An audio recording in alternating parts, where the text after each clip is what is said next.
நான் இந்த 6 ஃப்ரேமையுமே மீஷோவில் ஆர்டர் பண்ணி வாங்கியிருந்தேன். அதுவும் 350 ருபீஸ்க்கு. ஃப்ரேமோட குவாலிட்டி உண்மையிலேயே ரொம்ப சூப்பராக இருக்குது. இதில் இவங்க அக்ராலிக் ஷீட்டுக்கு பதிலாக பிளாஸ்டிக் ஷீட்டு மாதிரி ஏதோ ஒன்று கொடுத்துருக்காங்க. பட் இந்த ப்ரைஸ்க்கு இதுவுமே ரொம்ப ஓகே தான், நல்லாவே இருக்குது. அண்ட் இதை நான் ஆர்டர் பண்ணும்போது 10 டேஸ் டைம் காட்டுச்சு. பட் எனக்கு 7 டேஸில் கைக்கு வந்துடுச்சு. ஓகே, எனக்கு இந்த ஃப்ரேம் உண்மையிலேயே ரொம்ப சாட்டிஸ்ஃபைடாக தான் இருக்குது. இந்த ஃப்ரேமோட லிங்க்கை நான் கீழே டிஸ்கிரிப்ஷனில் கொடுத்துருக்கேன். உங்களுக்கு வேணும்னா பர்ச்சேஸ் பண்ணி வாங்கிக்கோங்க. அண்ட் இதே மாதிரி யூஸ்ஃபுல்லான வீடியோஸை பார்க்கணுன்னா நம்ம சேனலில் ஒரே ஒரு சப்ஸ்கிரைப் மட்டும் பண்ணிக்கோங்க.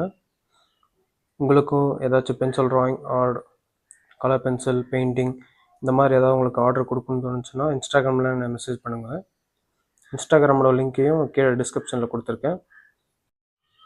விஜய் அண்ணாவோட ஃபோட்டோவை தான் வரையணும்னு நினச்சிக்கிட்டே இருந்தேன். இந்த ஃப்ரேம் கைக்கு வரதுக்குள்ளே ஒரு வழியாக ஃப்ரேமும் கைக்கு வந்துடுச்சு. அண்ணாவோட ஃபோட்டோ வரைய தான் கொஞ்சம் டைம் ஆச்சு. நான் வரைஞ்ச இந்த ஃபோட்டோஸ் எல்லாம் உங்களுக்கு பிடிச்சிருந்ததுன்னா கீழே கமெண்ட்டில் சொல்லுங்கள். அண்ட் இதே மாதிரி யூஸ்ஃபுல்லான வீடியோஸ் பார்க்க நம்ம சேனலில் ஒரே ஒரு சப்ஸ்கிரைப் மட்டும் பண்ணி வச்சுக்கோங்க. ஓகே, ஃப்ரேம் பண்ணி முடித்தாச்சு. நல்லா இருந்ததுன்னா கமெண்ட்டில் சொல்லுங்கள்.